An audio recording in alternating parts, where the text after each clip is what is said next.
Paglabag sa karapatang pantao ang itinuturong dahilan ng mga nagprotesta kaya nais nilang patalsikin sa pwesto si Kenya President William Ruto, ngunit sa halip na mapatalsik ito sa kanyang posisyon, nagdulot lamang ito ng pagkasawi at pagkasugat ng maraming individual. Tunghayan ang kabuuan ng balita mula kay Maren Calo.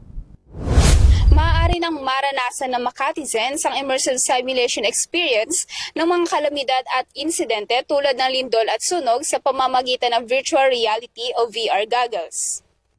Pinangunahan ni Mayor Abby Binay Campos ang paglulunsad ng mga VR goggles para sa disaster preparedness ng lungsod.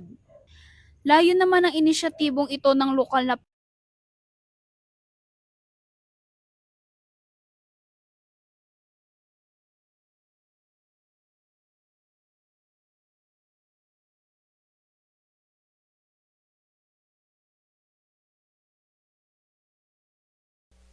Para sa Euro TV News, ako si Marin Calo, sumasaludo sa bawat Pilipino.